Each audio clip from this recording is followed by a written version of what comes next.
Baik, saya mulai. Selamat siang untuk teman-teman dan Bapak Ibu, dan selamat pagi untuk Mbak Septi di UK. Pertama, terima kasih untuk kesempatannya untuk saya bisa berbagi mungkin sedikit terkait dengan costing dalam Health Technology Assessment, karena di bulan lalu Mbak Septi sudah coba menyampaikan introduction untuk HTA dan Economic Evaluation ini. Nah, mungkin saya harusnya hari ini dengan Pak Hafiz ya, tadi Mas Septi sampaikan, tapi karena beliau berhalangan, jadi untuk hari ini saya hanya akan mencakup beberapa hal terkait dengan konsep dasar costing. Namun di slide terakhir nanti saya akan sampaikan beberapa juga link beberapa studi yang Bapak Ibu atau teman-teman bisa akses untuk melihat bagaimana data biaya itu dikumpulkan, kemudian bagaimana biaya itu dievaluasi dan lain sebagainya.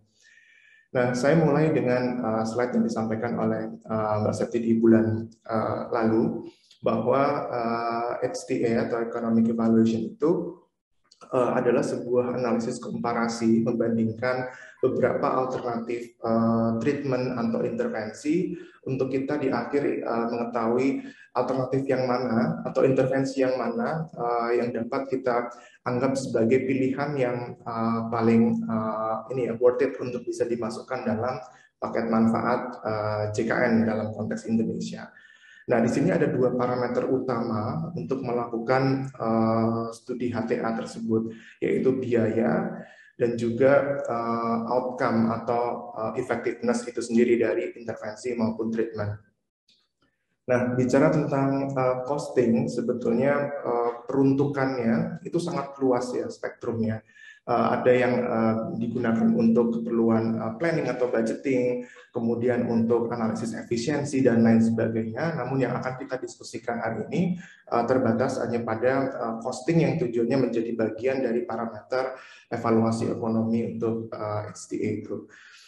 Nah, di awal mungkin saya akan berangkat dari apa sih sebetulnya biaya itu. Nah, biaya itu sebenarnya tidak melulu pada dalam tanda kutip uang ya.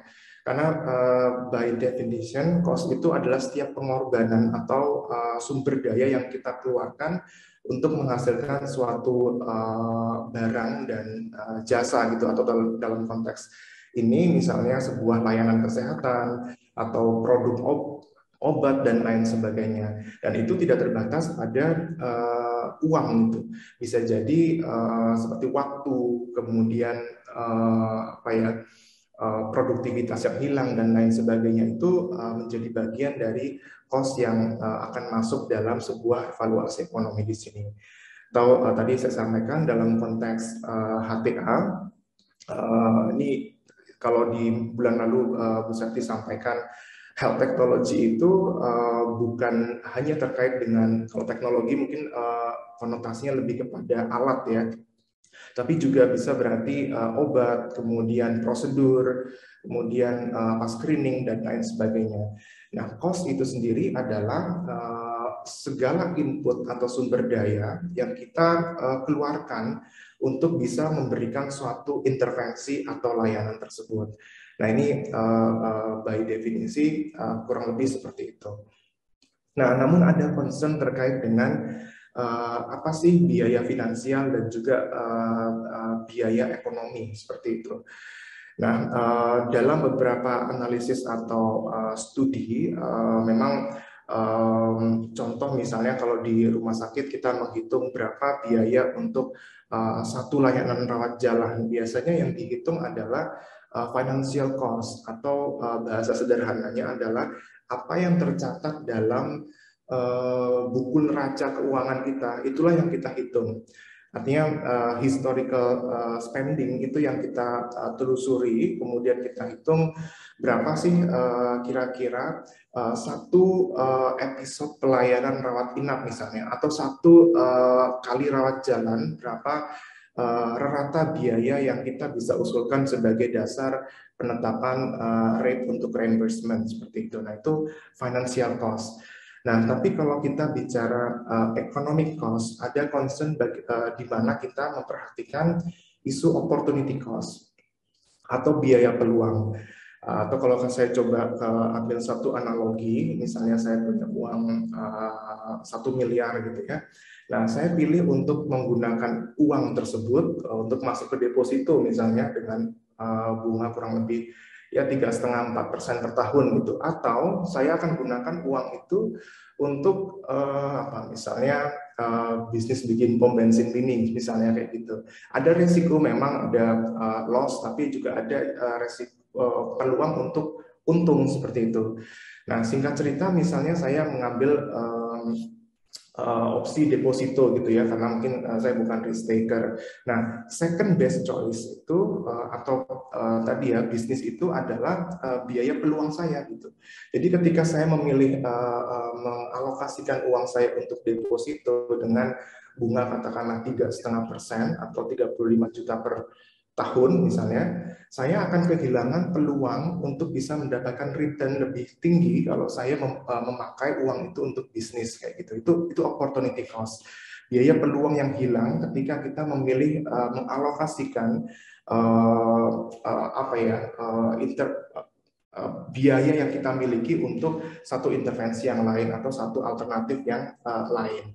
Nah, dalam konteks ini, resources yang digunakan untuk intervensi, kalau dalam HTA sebetulnya ini lebih kepada resources ini ya, individu atau pasien. Jadi kalau Bapak Ibu lihat di yang kedua, value of resources, kalau ini digunakan untuk alternatif yang lain, ini konteksnya ketika misalnya pasien tidak dalam kondisi sakit atau tidak dalam kondisi harus menjalani sebuah treatment, berapa sih sebetulnya produktivitas yang bisa mereka hasilkan seperti itu. Nah, ini yang akan dihitung atau yang akan diperhatikan dalam sebuah analisis evaluasi ekonomi, sehingga economic cost atau biaya ekonomi itu dalam HTA tidak hanya memperhatikan atau menghitung biaya finansial, namun juga biaya non finansial atau kalau di sini non accounting cost.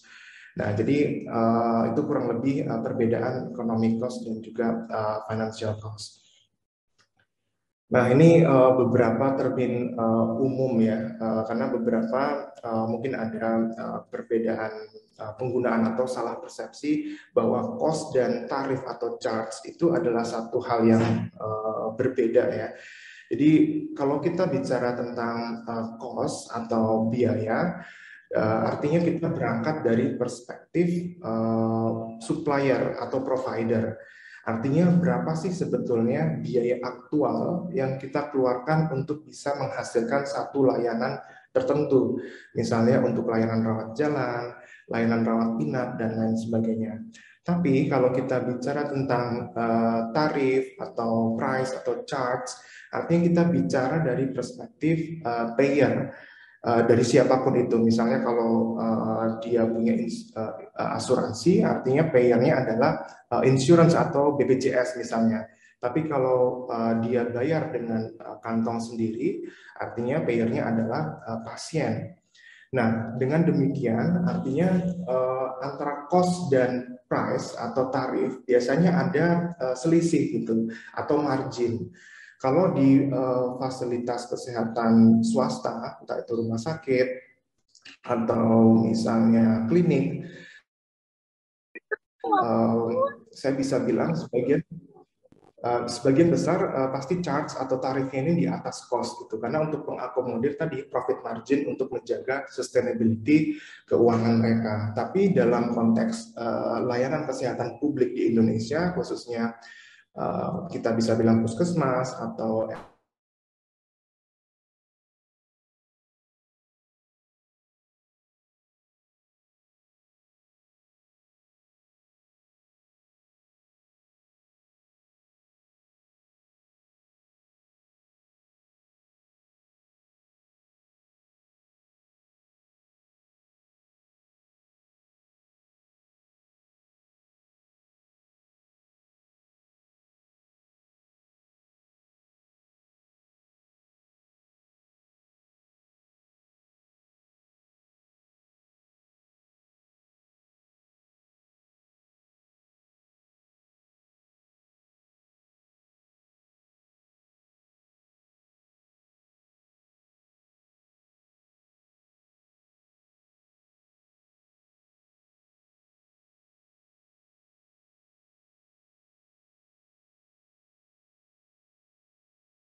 Maaf tadi terputus, saya ulang tadi sampai sini ya. Ya, Pak. Mudah-mudahan tidak terlewatnya.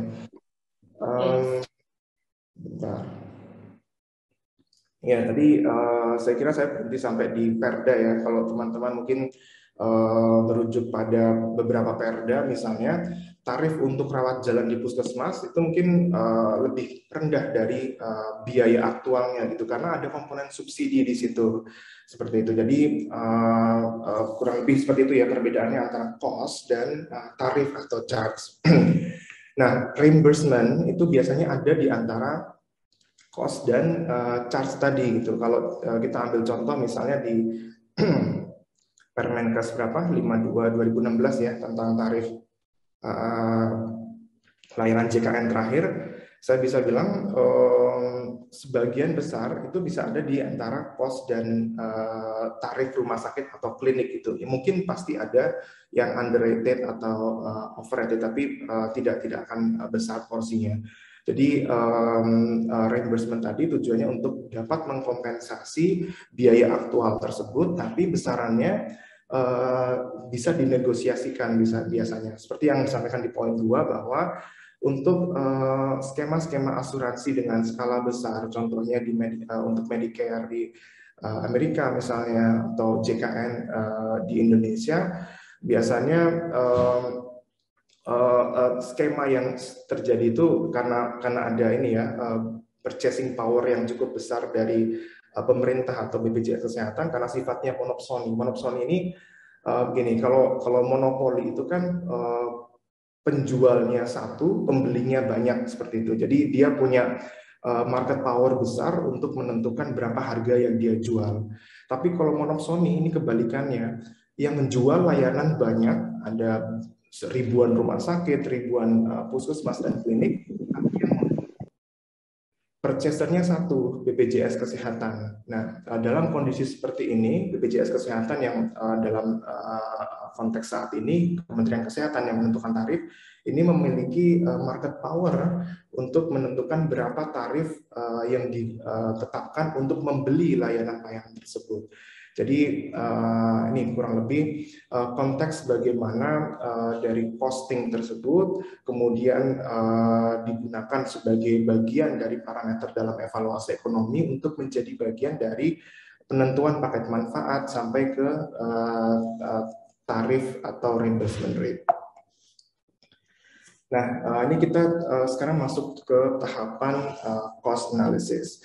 Secara umum atau secara prinsip, tahapan untuk melakukan analisis biaya ini ada 3 proses. Yang pertama, identifikasi, kemudian pengukuran atau measurement, dan valuasi atau bagaimana kita merupiahkan uang tersebut. Nah, ada beberapa sub-sub tahapan yang juga akan dilakukan di masing-masing poin ini. Misalnya ketika kita mengidentifikasi, kita perlu menentukan dari mana perspektif kita lakukan analisis biaya tersebut, kemudian komponen biayanya apa saja, kemudian untuk measurement itu berapa lama waktu kita mengukur biaya dan lain sebagainya, sampai apa metodologi untuk kita bisa memoneterkan atau memvaluasikan biaya yang kita tentukan dalam tahapan identification dan measurement tersebut. Nah, ini sub-sub topik dalam identifikasi biaya. Yang pertama, perspektif. Kemudian yang kedua, apa saja jenis-jenis biaya yang kita perlu perhatikan. Dan yang terakhir, apa pemicu biaya atau cost driver. Mungkin nanti secara prinsip ada di slide-slide berikutnya. Nah, apa sih perspektif gitu? Nah, di setiap studi evaluasi ekonomi atau setiap analisis biaya, kita perlu menentukan di awal dari mana perspektif analisis yang kita akan gunakan. Karena setiap perspektif analisis itu akan menggiring kita pada komponen biaya yang berbeda, kemudian cara memvaluasi yang berbeda, dan lain sebagainya. Nah, sebagai contoh di tabel ini yang saya ambil dari slide Mbak Septi sebelumnya, kalau kita berangkat dari perspektif provider atau misalnya rumah sakit atau klinik, mungkin kita hanya terbatas menghitung berapa biaya yang timbul di fasilitas kesehatan. Misalnya biaya rawat jalan, biaya rawat inap, termasuk di dalamnya ada biaya dokter, biaya obat, kemoterapi, dan lain sebagainya. Tapi kalau kita memperhatikan atau menggunakan perspektif societal misalnya, jadi yang kita hitung bukan hanya biaya-biaya yang timbul di fasilitas kesehatan, tapi juga biaya yang timbul dari kantong pasien atau bahkan rumah tangga. Jadi berapa biaya langsung yang dikeluarkan oleh pasien untuk transportasi ke fasilitas kesehatan, kemudian biaya akomodasi misalnya selama rawat inap, kemudian caregiver misalnya jika ada untuk menjaga pasien, seperti itu. Termasuk biaya-biaya produktivitas yang hilang ketika pasien tidak bekerja misalnya karena harus menjalani sebuah pengobatan atau treatment seperti itu. Nah, apa saja sih jenis-jenis biaya yang kita perlu perhatikan atau kita perlu masukkan dalam sebuah evaluasi ekonomi? Yang pertama ada biaya langsung. Nah, yang kedua biaya tidak langsung, dan yang ketiga intangible cost. Mungkin nanti ya kita bisa satu persatu.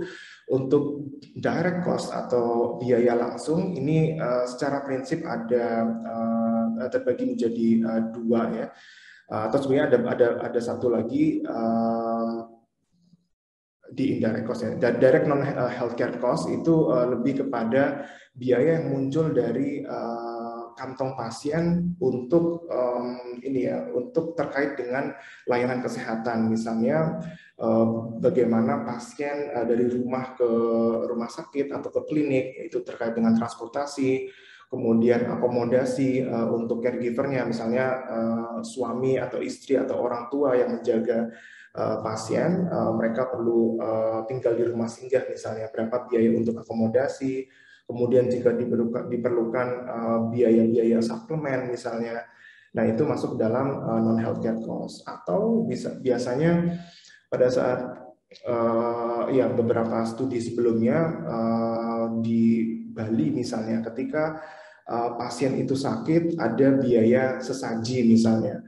Nah, ini bukan biaya yang terkait langsung pada pengobatan, tapi biaya-biaya seperti ini muncul ketika si orang ini sakit seperti itu. Jadi ini masuk di komponen direct non healthcare cost tersebut. Tapi kembali lagi ini sifatnya kontekstual, dan bisa jadi satu pasien muncul biaya caregiver, bisa jadi di pasien yang lain atau di observasi yang lain biaya caregiver atau biaya sesaji tadi ini tidak muncul. Jadi ini tergantung pada konteks dan situasi pasien. Nah, ketika kita bicara komponen yang kedua, indirect cost, artinya kita bicara pada konteks produktivitas yang hilang dari perspektif pasien atau rumah tangga, yang biasanya kita hitung berapa lama hari kerja yang hilang, kemudian dikalikan dengan berapa valuasi dalam satu hari tersebut. Kemudian intangible cost itu adalah ketika kita menghitung biaya-biaya yang apa ya, bisa dibilang tidak kasat mata gitu. Misalnya ketika kita merasa cemas atau merasa sakit seperti itu kita rupiahkan berapa sih biaya untuk merasakan sakit dan juga kecemasan tersebut. Contoh dulu pernah ada kasus ini ya, misalnya di Amerika, karena satu produk farmasi, kemudian pasiennya cacat seperti itu. Kemudian pasien tersebut menuntut ke pengadilan dan dituntut dengan sejumlah uang tertentu, yang menjadi proksi adalah ketika dia cacat, tidak bisa berproduksi, misalnya satu tangannya tidak bisa berproduksi secara normal, berapa kerugian yang hilang ketika dia tidak berproduksi secara normal. Nah itu waktu itu ada satu contoh seperti itu, tapi untuk konteks di evaluasi ekonomi di Indonesia itu tidak dihitung ya, biaya sakit, kemudian biaya kecemasan dan lain sebagainya. Nah, kemudian untuk biaya langsung itu sendiri, biasanya kita telusuri lebih detail, dipisahkan pada beberapa komponen biaya. Yang pertama, biaya tetap. Kemudian ada biaya semi fixed cost atau semi tetap dan biaya variabel. Yang membedakan di sini adalah kalau kita bicara tentang fixed cost, artinya berapapun banyak volume atau output dari sebuah layanan tersebut, biaya pada komponen tersebut akan tidak berubah. Misalnya biaya gedung ya di sini. Misalnya biaya gedung. Jadi mau pasien yang datang pada bulan tersebut hanya 100 atau hanya 1000, biaya gedung tersebut akan tetap gitu. Atau kalau misalnya sewa, ya kalau satu bulan sewanya adalah 30 juta, baik pasien sedikit maupun banyak, biaya gedungnya tetap sama gitu. Itu fixed cost. Begitu juga untuk biaya tenaga atau labor cost. Jadi akan tetap baik itu pasiennya banyak atau sedikit. Tetapi bisa juga biaya staff atau labor itu bisa menjadi semi fixed cost ketika diberikannya itu berdasarkan variabel gitu atau volume layanan. Misalnya insentif, kemudian misalnya biaya konsulen dan lain sebagainya, itu bisa jadi masuk di dalam komponen yang semi fixed cost tadi. Kemudian komponen yang ketiga itu terkait dengan overhead cost. Nah, overhead cost ini seperti listrik, air, kemudian pemanas, pengatur tekanan dan lain sebagainya. Nah, ini yang baik volume layanannya sedikit atau banyak, pengeluarannya akan tetap sama. Tetapi seiring dengan berjalannya teknologi, kemudian modifikasi instalasi listrik dan sebagainya, sebagian dari overhead cost ini makin ke sini ya, makin bisa diubah menjadi variabel ya, atau semi fixed cost paling tidak. Misalnya ketika kita menggunakan ini ya sensor misalnya, kalau beberapa ruang rawat inap itu tidak digunakan, misalnya lampunya dikurangi keterangannya atau dimatikan bahkan, atau ya menggunakan air dan lain sebagainya. Tapi ada beberapa overhead cost yang memang tidak bisa diubah menjadi semi fixed cost atau bahkan variable cost, misalnya untuk pengatur tekanan atau suhu di dalam misalnya ruang operasi gitu ya, atau ruang ICU gitu. Jadi itu harus tetap disetting pada standar tertentu. Jadi ya itu kurang lebih gambaran fixed cost yang terdiri dari beberapa komponen tadi ya, ada capital, overhead cost, labor cost. Nah, kalau variabel ini tentunya biaya yang keluar mengikuti berapa banyak volume yang digunakan. Misalnya tadi obat, kemudian cartridge untuk pemeriksaan, dan beberapa bahan habis pakai yang lain seperti itu. Nah, kalau kita merujuk pada pedoman HTA kita di Indonesia, dari beberapa jenis komponen biaya tadi yang wajib atau perlu masuk di sini adalah direct healthcare cost, artinya berapa biaya pengobatan dalam satu episode itu yang dibutuhkan, yang tadi ya termasuk fixed cost, kemudian variable cost dan lain sebagainya. Kemudian direct non healthcare cost ini terkait dengan biaya yang dikeluarkan oleh pasien, namun ini sebagai katalis gitu ya, katalisator untuk terjadinya suatu layanan kesehatan tersebut, misalnya transportasi, akomodasi, caregiver dan lainnya. Nah, indirect healthcare cost tadi mungkin di slide sebelumnya belum ada. Indirect healthcare cost ini contohnya begini, misalnya ketika satu pasien ini diberikan terapi kemoterapi misalnya, kemudian dia bisa sembuh dari kanker yang ya masa hidupnya bertambah 5 tahun misalnya life year gain-nya. Tapi ketika dia survive dan kemudian life year gain-nya sampai 5 tahun, ada biaya-biaya penyerta tambahan, misalnya untuk terapi diabetesnya, kemudian untuk terapi jantung dan lain sebagainya yang dia punya sebagai comorbid. Nah, itulah indirect healthcare cost. Jadi biaya-biaya medis yang muncul secara tidak langsung ketika ada satu keberhasilan dari treatment yang dijalani seperti itu. Nah, kemudian untuk intangible cost Ini tidak masuk ya kalau di pedoman kita seperti tadi memvaluasi biaya pain, anxiety dan lain sebagainya itu di dalam pedoman kita masih belum dimasukkan. Nah, ini sedikit ringkasan untuk identifikasi tersebut bahwa ya kita perlu untuk menentukan terlebih dahulu perspektifnya apa. Dari situ kita bisa mengidentifikasi komponen-komponen biaya apa saja yang akan kita masukkan dalam sebuah analisis tersebut. Nah, kemudian yang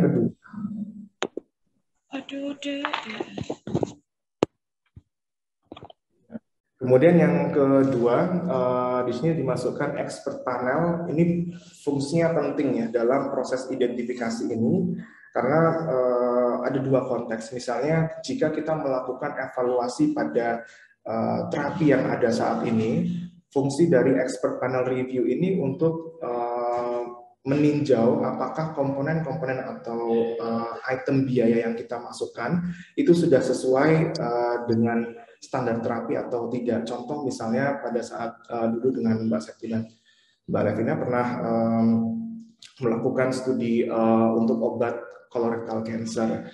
Nah, di satu observasi kita temukan ada obat untuk herpes gitu, atau ICD-nya ada herpes, kemudian ada beberapa item obat terkait dengan pengobatan herpes tersebut. Di awal kita eksklusi karena kita menganggap bahwa ini mungkin tidak terkait dengan pengobatan colorectal cancer.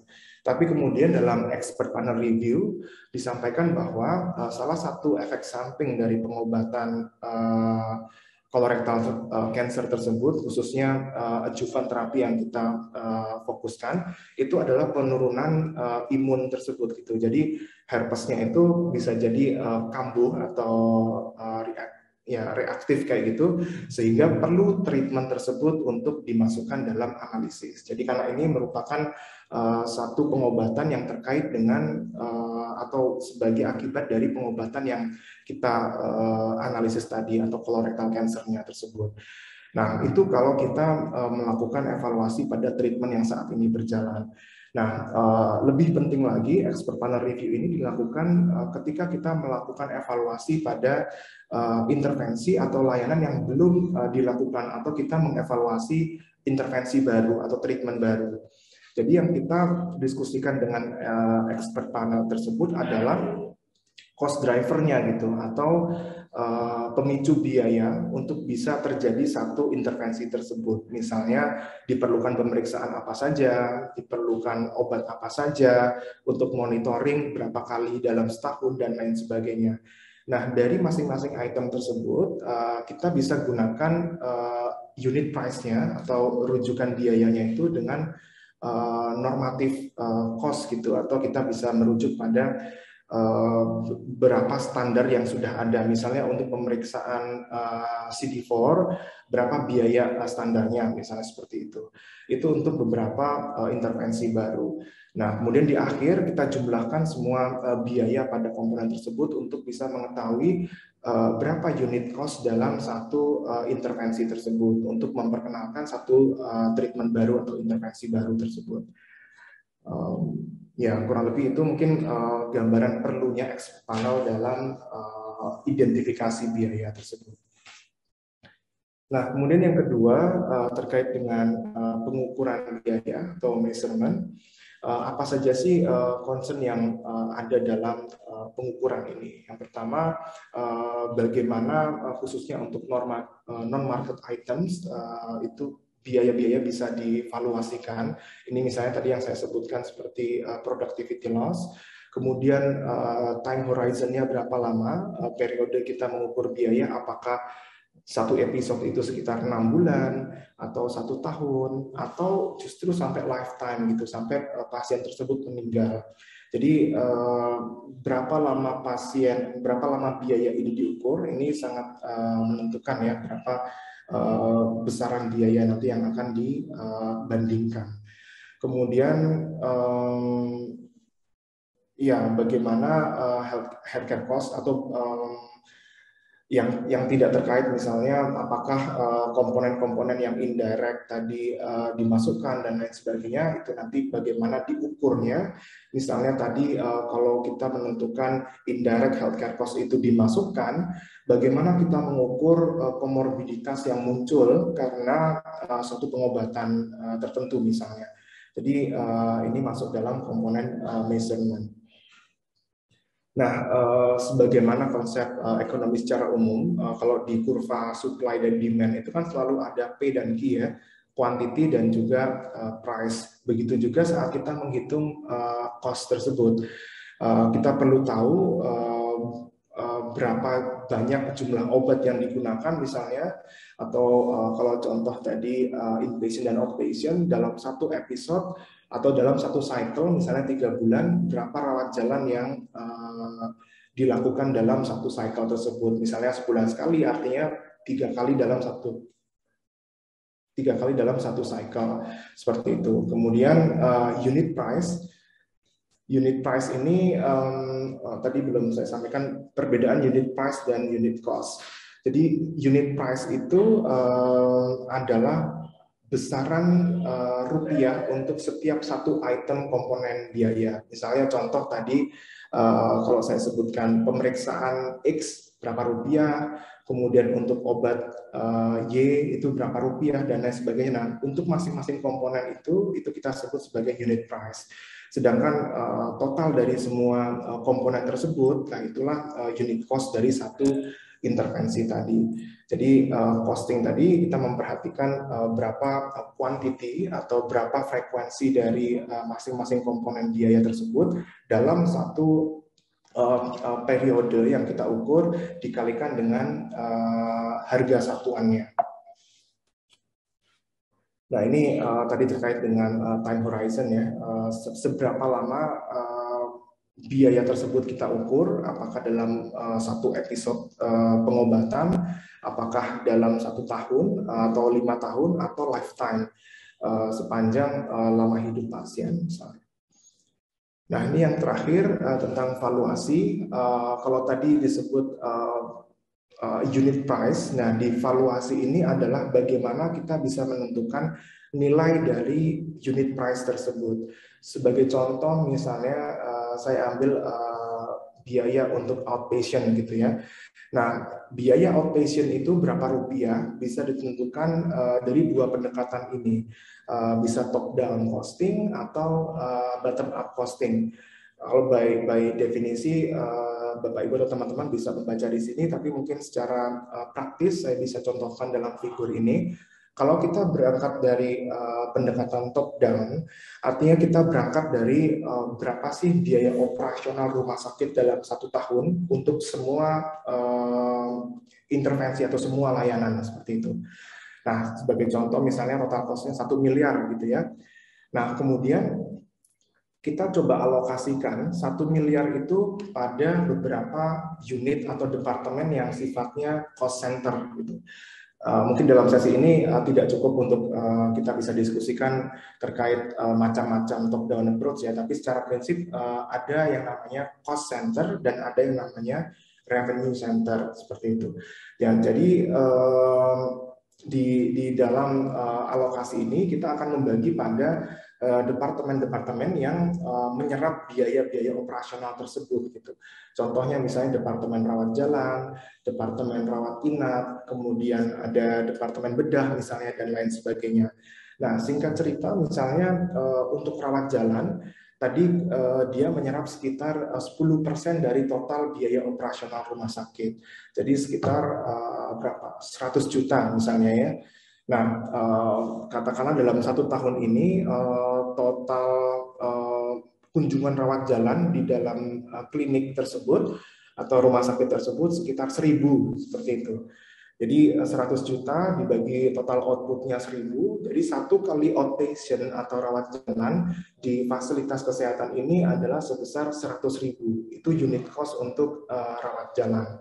Tapi kalau kita berangkat dari pendekatan yang micro costing atau bottom up ini, kita berangkat dari ingredients-nya gitu atau sub-sub komponen pemicu biayanya. Jadi untuk menghasilkan satu layanan rawat jalan, apa saja sih sumber daya yang kita keluarkan? Satu misalnya capital cost. Capital cost itu apa saja di dalamnya? Satu misalnya gedung atau ruangan rawat jalan tersebut, misalnya ukurannya 3 kali 3 meter gitu ya. Kita rupiahkan berapa sih ukuran 3 kali 3 meter ini kalau kita valuasikan. Misalnya kita hitung biaya sewa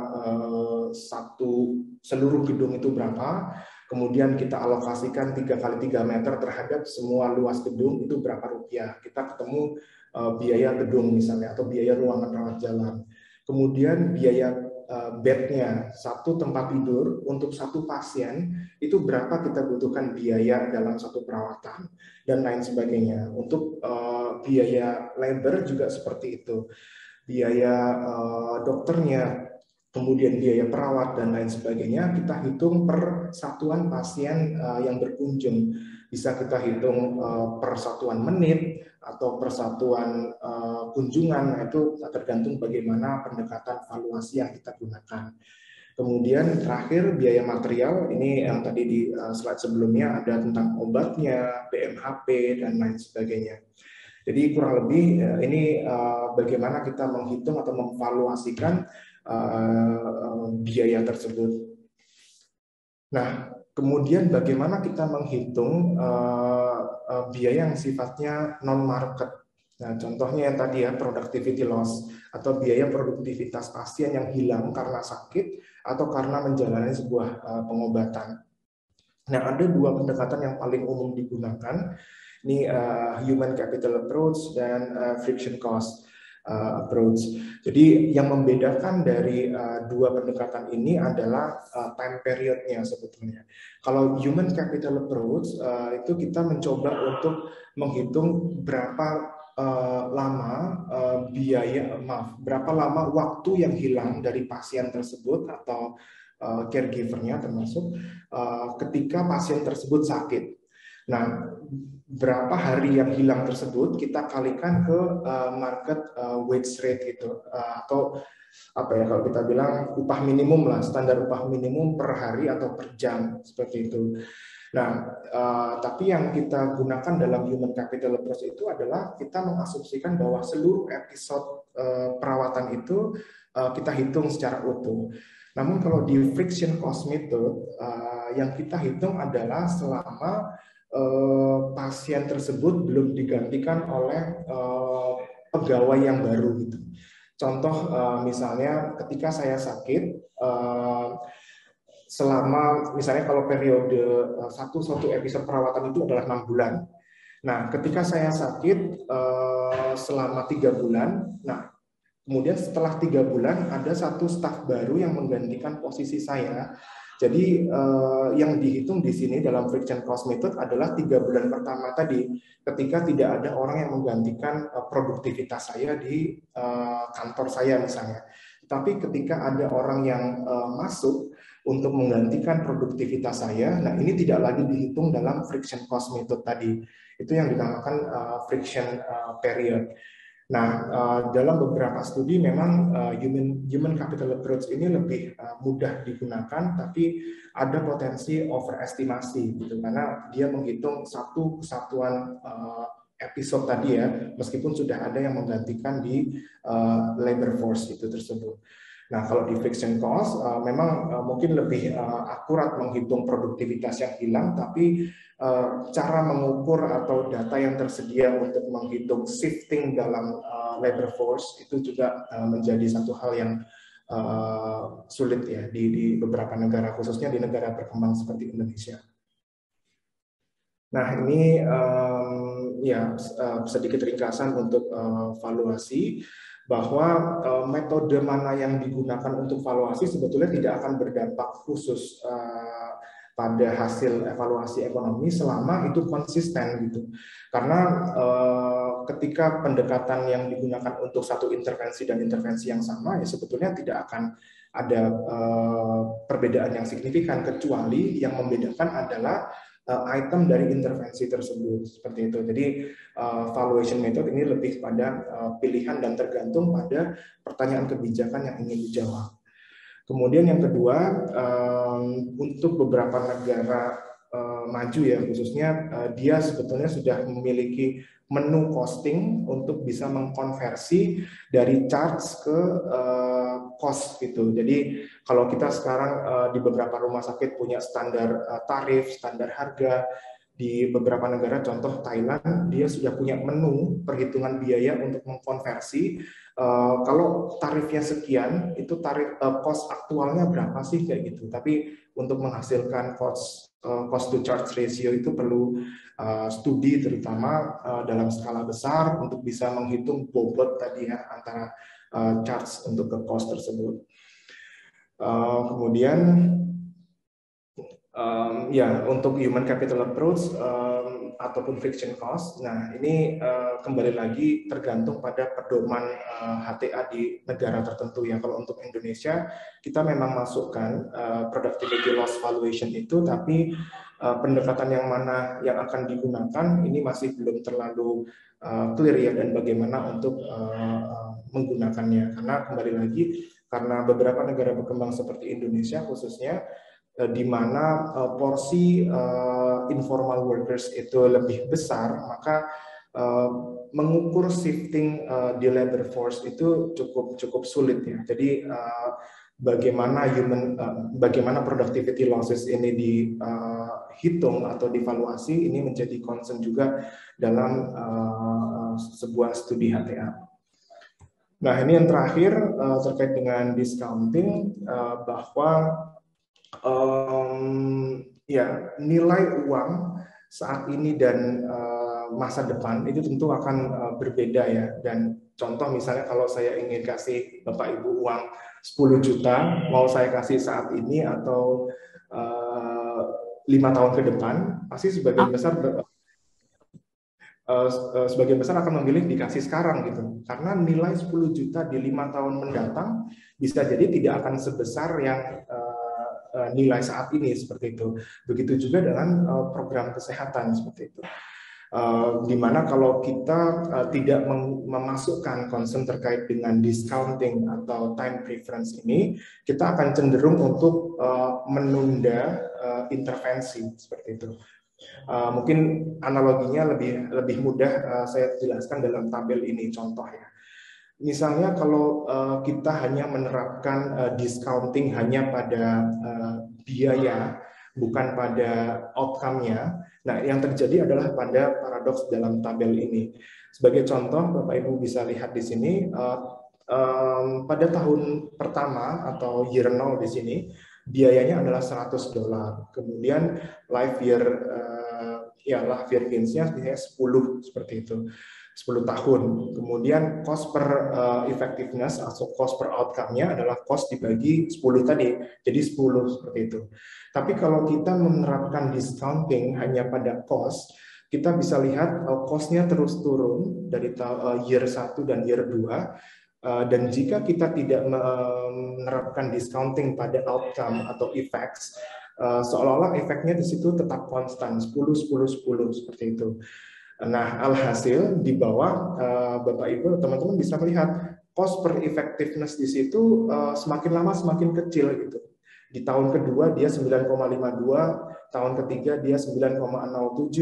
Seolah-olah semakin lama kita menunda, semakin efisien intervensi kita seperti itu, atau semakin jauh dari threshold seperti itu. Nah, ini bisa menggiring kita pada keputusan yang tidak tepat. Untuk itu di dalam pedoman kita di HTA, maksud saya di Indonesia, kita menerapkan discount rate sekitar 3% baik untuk cost dan juga untuk outcome atau effectiveness itu. Nah, ini mungkin ada beberapa contoh. Saya masukkan studi Dr. Levi di sini. Ada beberapa studi lain juga di mana Bapak Ibu bisa melihat bagaimana data biaya tersebut dikumpulkan, bagaimana biaya tersebut diidentifikasi, diukur sampai dievaluasi. Tapi ini contoh untuk costing dalam health technology assessment. Mungkin di pertemuan berikutnya Pak Hafiz bisa menjelaskan lebih umum mungkin ya, bagaimana costing tool itu bisa diterapkan pada beberapa kebutuhan yang lain, misalnya untuk budgeting, untuk analisis efisiensi dan lain sebagainya. Itu kalau teman-teman atau Bapak Ibu pernah mendengar beberapa tool di global, misalnya One Health Tool untuk menghitung berapa kebutuhan program TB, MNH, HIV untuk 5 tahun ke depan, 10 tahun ke depan, seperti apa. Nah, itu bisa digunakan untuk dengan tool tersebut. Tapi kembali lagi, sebagian besar pekerjaan costing itu sifatnya seperti tailor made ya. Jadi seringkali satu tool itu tidak bisa digunakan untuk banyak kebutuhan. Jadi tergantung pada pertanyaan kebijakan, apa yang ingin dijawab, dan perspektifnya dari mana kita akan mengukur biaya tersebut. Jadi kurang lebih itu mungkin sebagai bahan diskusi kita hari ini ya. Saya kembalikan ke Mbak Septi mungkin untuk diskusi. Terima kasih. Terima kasih Pak Eri atas materinya terkait costing, dan terima kasih juga teman-teman yang sudah berpartisipasi di webinar Zoom di training Zoom hari ini. Nanti akan diinfokan lagi untuk sesi-sesi selanjutnya. Jadi kemungkinan Pak Hafiz akan memberikan juga gambaran ya Ri, tentang costing yang lebih broad gitu, lebih luas. Dan juga di sesi-sesi selanjutnya ya, setelah costing itu ada critical appraisal gitu. Jadi Bapak Ibu dan teman-teman bisa terus mengikuti satu rangkaian acara training tersebut. Oke, terima kasih Eri, terima kasih Bapak Ibu, teman-teman untuk partisipasinya. Saya tutup trainingnya. Terima kasih. Wassalamualaikum warahmatullahi wabarakatuh. Terima kasih. Waalaikumsalam.